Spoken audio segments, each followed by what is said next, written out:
What's up, YouTube? It's Joe Catchpolia sitting on the couch, making some money investing in fractional real estate online, as usual. Today, I just want to do a quick update on this Mogul Padsplit property, the 8 bedroom, 2 bath home in Decatur, Georgia. They call it that, the Andres or the Andres. I'm not sure, but I put out a video about this yesterday.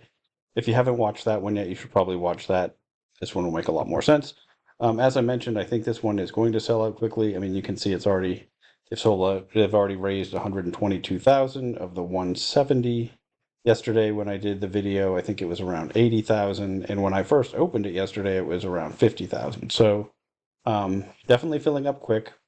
They did when you open the site for the first time today, you probably see something that is a little ad for this, and it tells you how well all their other pad splits are doing, and it does seem to be accurate. The ones that I own at the moment are doing really well. But there's a couple of things that I mentioned and a couple of assumptions I made yesterday that I just wanted to point out. What was right and what wasn't on here. And I did, for full disclosure, I did already buy a piece of this.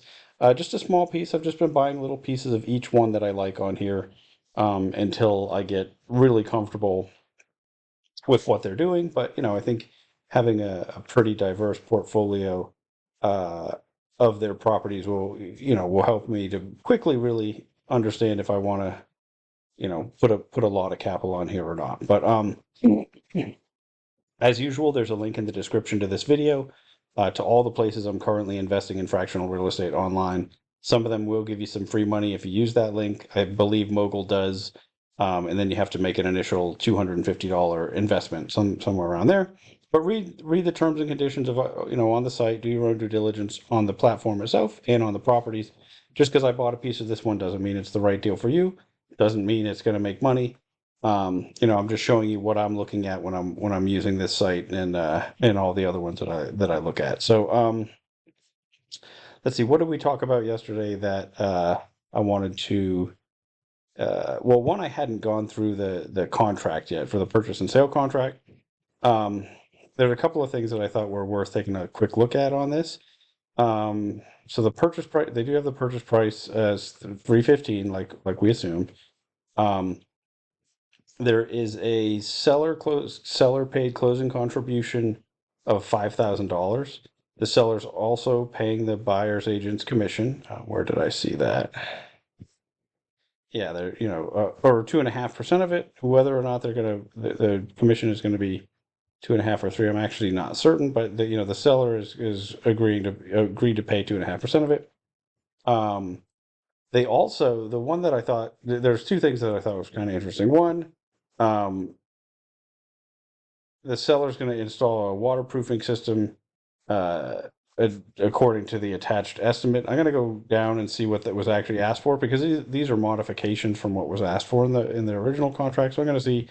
I wasn't sure if they were asking for more than this or what, but this one is really interesting, right? They're going to be they're going to prorate the rent, and that's typical here when you buy a rental property, but they're going to do it based on the monthly average rent deposited from Padsplit over the last 12 months. And so I don't know if they negotiated that because occupancy is low right now. I'm really not sure why they did that.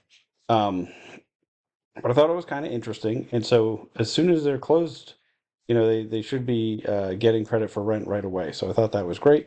But let's look at also what they had asked for as far as that weatherproofing goes, or waterproofing, because it wasn't when I read that, it wasn't completely clear. So a system that extend.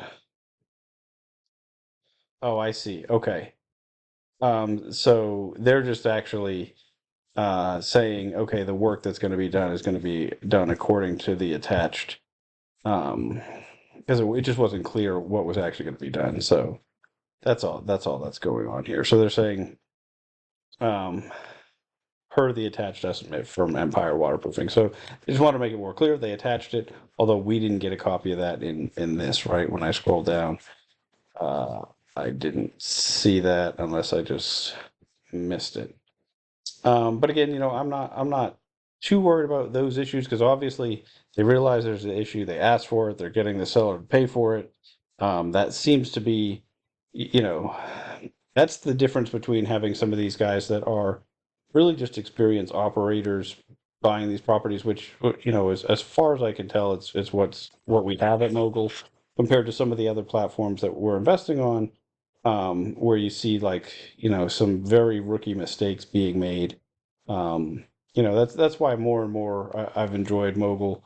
I think that I will continue to buy properties on there and over time start to invest more. But again, it's still early. I think that the longest I've owned one of their properties is maybe 4 months, or at least that it's actually been paying. So it'll be a little while before I'm dumping a whole bunch on here. The other thing that I wanted to point out that they're doing, um, when they had given us this cash on cash number. They talked about this annual IRR. Um, if you look at this, and it's 4 bedrooms, 2 baths, accommodates eight. In the actual listing, it says it's actually 8 bedrooms. I think this in their calculator pulls it from, um, either I think it pulls it from like some of the listing sites. Like I'm not exactly sure, but a lot of times the beds and baths on this tab don't match up with what they say it is on these pad splits, and I think it's because they've converted space to bedrooms.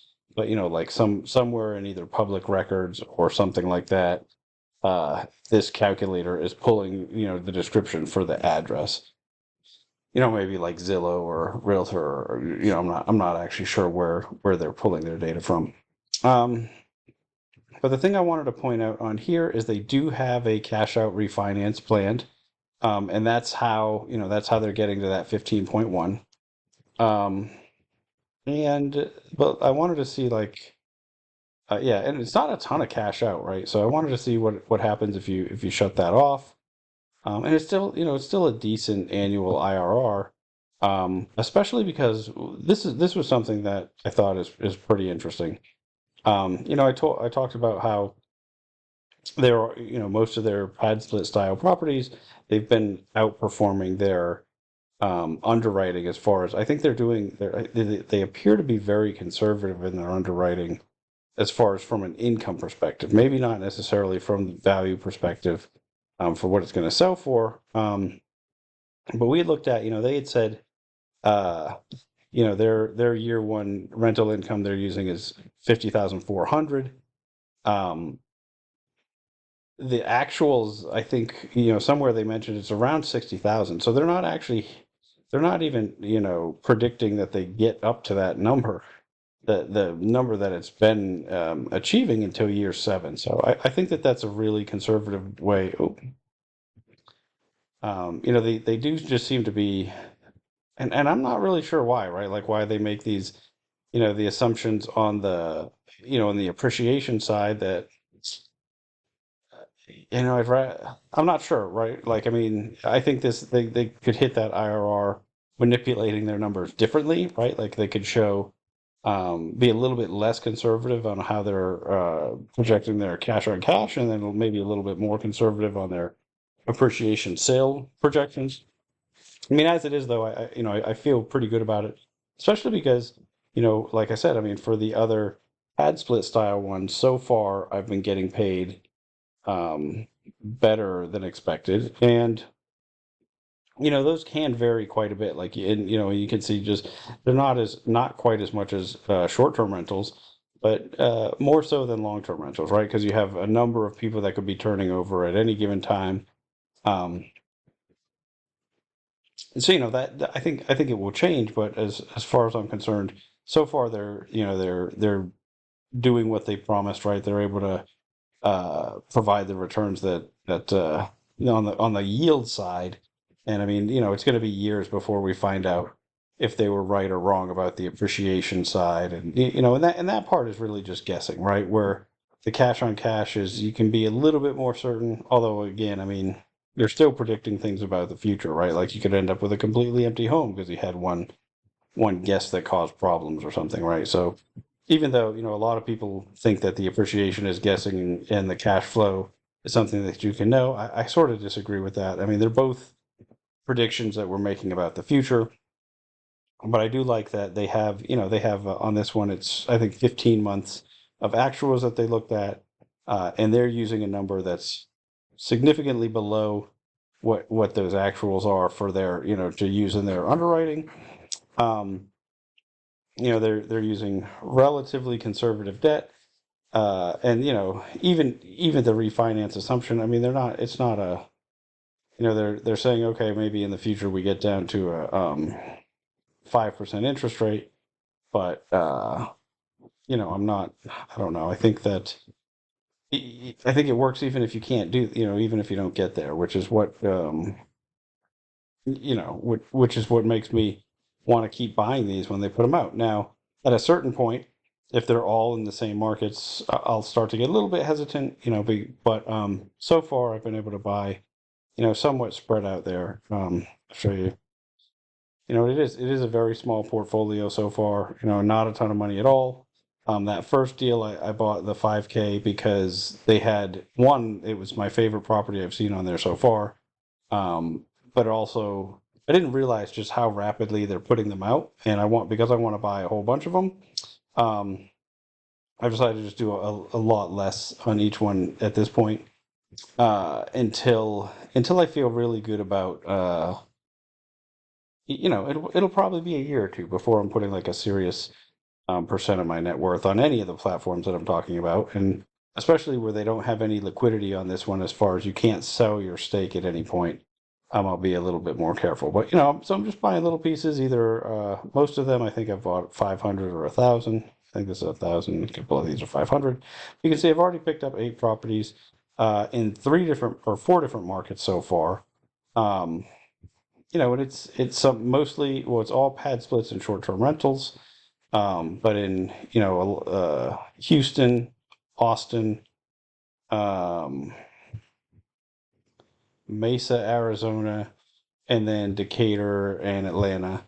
So I don't know. It seems like those are all markets I really am happy to be in, and so I'm going to just keep doing this as long as they keep pumping out deals that look anything like this, right? I mean, it's or until one of the deals disappoints me in a way that I think that they should have caught, or something like that. So that's really all I wanted to do today. We have had some good discussions in the Discord about Mogul at different points in time. So if you haven't joined that, there's a link in the description to this video. Please do like and subscribe if you haven't already. It's been fun seeing my channel grow, and getting in touch with a whole bunch of you now. I mean, it's between DMs, some comments, people joining the Discord, people somebody found my number and called me. Actually, more than one person has done that, and I'm perfectly fine with that. I'm happy to talk real estate. People, you can reach out to me through Twitter too. Save name on there. Any of that, my goal really, as I've mentioned a bunch of times, is really just to share my real estate knowledge with anybody who's interested in the fractional real estate investing space, and then sort of build a community. So as this industry grows, we can work together to shape it in a way that makes us all better off as far as users of these platforms.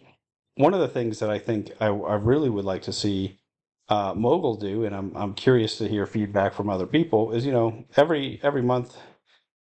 I like their user interface showing what you're getting paid, and relative to what you've invested and everything. But I would really like to see the P&L each month, somewhere where I can download it. I have asked them about that, and I got a spreadsheet at one point in time, but I haven't asked again for a while. And I think that I think that a lot of people don't actually want to see it. When I ask, like, well, why doesn't it ever get uploaded onto the properties, and they were like, I think you're just sort of saying to me that it's just sort of like a different sort of individual that wants to see every little detail, right? But I'd like them to put uh the appraisals in, even if it's after the fact. I'd like them to somewhere put the actual monthly P&Ls, so so there's some way for me to look at it and say, okay, this is how the property performed and this is how much I got paid. And that makes sense, right? Like I can verify a few things by third party websites and whatnot, as far as, if it's income from um, Airbnb, I can see that on AirDNA and whatnot. So I'm a big fan of, trusting but verifying. And even though, um, I am getting payouts from all of them, and for some of them more even than I expected, at the same time, you just have no idea what's actually, I'd like to know the actual details of the performance on the property. Did some of that payout come from, the reserve that we originally funded when we buy these? I don't think that's what they're doing, but you just never know. And so, that's one of the things I'm going to ask. But I'm sure there's lots of others, and that's why I wanted to sort of have this discussion with other people that are investing on the platform, and see how your properties are doing, and all that sort of thing. So if you haven't joined the Discord, please do that. Or, like I said, reach out to me in any of those other ways. That's it for me for today. Until next time, I'm going to just keep making mistakes so that you don't have to.